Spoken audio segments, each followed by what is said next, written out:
The cap and gown felt heavier than they should have as I walked across the stage at Stanford Graduate School of Business. 2 years of grueling MBA coursework, countless late nights, and sacrificing every weekend. And the 4 seats I'd reserved for my family sat completely empty. I forced a smile as Dean Morrison handed me my diploma. Congratulations, Ms. Williams. Your thesis on emerging market acquisitions was exceptional. Thank you, I replied, scanning the audience one more time. Nothing. My parents, my brother Marcus, and my sister Jennifer had all promised they'd be here. Dad had even said he was proud that someone in the Williams family was finally getting a real education. As I walked off the stage, I pulled out my phone. No messages. No missed calls. No explanations. Probably too busy, I thought, trying to push down the familiar sting of disappointment. The reception was in full swing in the courtyard outside the business school. Families clustered around their graduates, taking photos, sharing champagne, celebrating achievements. I stood alone by the fountain, watching other people's joy while trying to convince myself it didn't matter.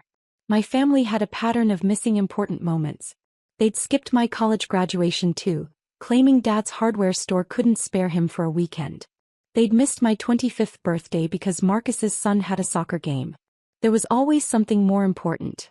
Always a reason why my achievements took a backseat to everyone else's priorities.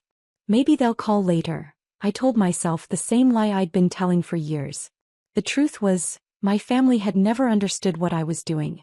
When I'd quit my entry-level marketing job 3 years ago to pursue my MBA, they'd been horrified. You're throwing away a perfectly good career, Mom had said. Marketing pays well and that company has benefits. Why would you go back to school and pile up more debt? Because I have bigger plans, I tried to explain. Bigger plans. Dad had laughed. Sweetheart, you're 26 years old. It's time to be realistic. Get married, settle down, maybe work part-time at the store. This dream of being some big business executive is just that, a dream. They had no idea what I'd been building during those MBA years. While my classmates were networking at mixers and competing for internships at consulting firms, I was quietly acquiring small companies, restructuring them, and building what would eventually become Williams Global Enterprises. It had started with a struggling local bakery that I'd purchased for $50,000 using my savings and a small business loan. Within 6 months, I'd streamlined operations, renegotiated supplier contracts, and expanded into catering. The bakery's revenue tripled. I sold it for $180,000 and immediately reinvested. From there it snowballed. A failing tech startup that just needed better management. A small manufacturing company whose owners wanted to retire. A restaurant chain that was hemorrhaging money due to poor financial controls. Each acquisition taught me more about business, about people, about finding value where others saw only problems. My family knew I was playing around with some business stuff, as Marcus put it, but they assumed it was small time. When I tried to explain that I'd purchased a mid-sized logistics company, Dad had patted my head like I was still 12 years old. That's nice, honey. Just don't get in over your head. Over my head. If only he knew. Excuse me, are you Sarah Williams? I turned to find a woman in her 30s approaching, carrying a professional camera and wearing a press badge. She was impeccably dressed in a navy blazer and had the confident bearing of someone used to interviewing important people. Yes, I am, I replied, confused. Can I help you? I'm Rebecca Chen from Forbes magazine. Congratulations on your $2.8 billion acquisition. She extended her hand with a smile. We've been trying to reach you for weeks about featuring you in our Young Entrepreneurs Reshaping Industry issue. I stared at her, momentarily speechless. Forbes knew about the Meridian acquisition already? The deal had only closed yesterday and we tried to keep it quiet until after graduation. I'm sorry, I said slowly. How did you find out about Meridian Industries? Are you kidding? Rebecca laughed. It's the biggest acquisition story of the quarter. A 28-year-old MBA student secretly building a conglomerate and then dropping $2.8 billion on a Fortune 500 company? This is exactly the kind of story our readers love. My phone started buzzing with missed calls from numbers I didn't recognize. Then I saw the contact name that made my stomach drop. Dad. Then Mom. Then Marcus. Then Jennifer. The calls were coming in faster than I could decline them. Suddenly, the family that couldn't be bothered to show up for my graduation was desperately trying to reach me. Ms. Williams, Rebecca continued, pulling out a tablet. Our research team has been tracking Williams Global Enterprises for months. 16 acquisitions in 3 years, revenue growth of 2,400%, and now this Meridian deal that makes you one of the youngest billionaires in the country. How does it feel? Billionaire. The word hit me like a physical blow. With the Meridian acquisition, my net worth had indeed crossed into 10-figure territory, but I'd been so focused on the business strategy that I hadn't fully processed the personal implications. I've been focused on building sustainable businesses, not the numbers, I said honestly. That's exactly what makes this story so compelling, Rebecca said, making notes. You've been flying completely under the radar. Most people your age would be shouting about their success from every social media platform. Instead, you've been quietly revolutionizing how acquisition-based growth works in the modern economy. More calls. Now my phone was buzzing constantly. I could see text messages flooding in. Sarah, call me back immediately. Dad. Why didn't you tell us? Mom. Holy shit sis, Forbes is calling you a billionaire, Marcus. The whole family is freaking out, Jennifer. Ms. Williams, Rebecca said, would you mind if we did a quick interview? Our photographer is here, and this setting, successful graduate celebrating alone while her phone explodes with attention. It's perfect for the story we want to tell. I looked around the courtyard. Other families were still celebrating, taking group photos, making toasts. And here I was, standing alone with a Forbes reporter while my family, the same family that couldn't spare a Saturday afternoon for my graduation, frantically tried to reach me now that they'd learned I was worth billions. Actually, I said, declining another call from Dad, I think that would be perfect. Rebecca's photographer appeared as if by magic, a tall man with expensive equipment who immediately began setting up shots. Sarah, can you hold your diploma and look toward the empty seats your family was supposed to occupy? This contrast between personal achievement and family absence is exactly what we want to capture. I posed for the photos, diploma in hand, empty chairs behind me, phone still buzzing with ignored calls. The irony wasn't lost on me. The most important moment of my professional life was being documented by strangers while my family desperately tried to insert themselves into a success story they'd never believed in. Tell me about Williams Global Enterprises, Rebecca said, voice recorder running. When did you know you were building something special?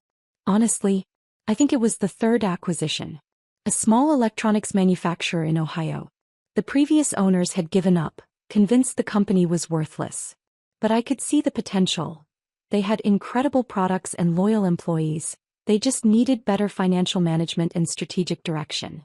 And now you've built that into a $2.8 billion acquisition capability? The Meridian deal represents everything I've learned about identifying undervalued companies and helping them reach their potential. It's not about destroying and rebuilding, it's about seeing what's already there and removing the obstacles. My phone rang again. This time it was a number I didn't recognize, but when I answered out of curiosity, I heard my mother's voice. Sarah. Thank God. I'm calling from your Aunt Linda's phone because you're not answering ours.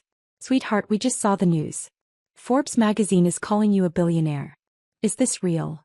I looked at Rebecca, who was watching this conversation with fascination. Mom, where are you right now? We're at home, honey. We were planning to drive down for your graduation, but then Marcus's wife went into labor early, and Jennifer had that work crisis, and your father's back was acting up. So you didn't come to my graduation because of Marcus's wife, Jennifer's job, and Dad's back? Well, yes, but we were going to call and explain. Mom, I have to go. I'm in the middle of a Forbes interview. A Forbes interview? Sir, we need to talk. This is incredible.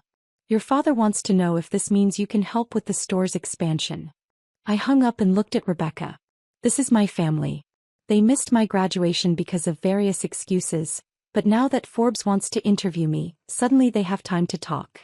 How does that make you feel? Rebecca asked gently. Honestly, it makes me realize that I've been building my success for the right reasons. I didn't do this to impress them or to prove them wrong. I did it because I love business, I love solving problems, and I love helping companies reach their potential. The photographer had been capturing everything. My phone calls, my expressions, the empty seats, even other families celebrating around us. This is powerful stuff, he said. The contrast tells the whole story. Ms. Williams, Rebecca said, What's next for Williams Global Enterprises? Integration is the immediate priority. Meridian Industries has incredible assets and talented people. Our job is to remove the bureaucratic obstacles that have been holding them back and help them innovate at the pace their market demands. And personally, what's next for Sarah Williams? I looked around the courtyard one more time. My classmates were finishing up their celebrations, heading off to dinner with their families, beginning the next chapter of their lives surrounded by people who loved and supported them. I was standing alone with a Forbes reporter, my phone full of calls from family members who suddenly cared about my success, holding a diploma that represented not just 2 years of education but the foundation of a business empire they'd never believed I could build. Personally, I said, I'm going to celebrate this achievement exactly the way I earned it, on my own terms, surrounded by people who recognize its value, not people who only care now that it's been validated by external success. Rebecca smiled. That's a perfect quote to end on. As the interview wrapped up and the photographer finished his shots, I finally looked at my phone. 47 missed calls. 32 text messages. 3 voicemails. The family that couldn't spare 4 hours for my graduation had spent the entire afternoon trying to reach me once they learned about my success. I scrolled through the messages. Sarah, we're so proud. We always knew you were special. Mom. Sis, we need to celebrate. Can you loan Marcus money for a house? Jennifer. Call me back. We need to discuss family investments. Dad. The whole family wants to have dinner tomorrow to celebrate. Marcus. I turned off my phone and looked around the now empty courtyard. The other families had gone home, taking their joy and their support and their unconditional love with them. But I wasn't alone. I had built something extraordinary. I had earned recognition from one of the most respected business publications in the world. I had proven that my vision, my work, and my instincts were not just valid but exceptional. Tomorrow I would have to decide how to handle my family's sudden interest in my success. I would have to navigate conversations about money and investment and suddenly wanting to be part of my life now that it was impressive. But tonight I was going to celebrate my graduation the way I'd earned it, as a successful business owner, a Forbes-featured entrepreneur, and someone who had built something extraordinary without needing anyone else's permission or approval. I walked across the empty courtyard toward my car, diploma in hand, phone silent in my pocket, ready to begin the next chapter of my life on my own terms. The family that missed my graduation would always be my family. But they would never again be the arbiters of my worth.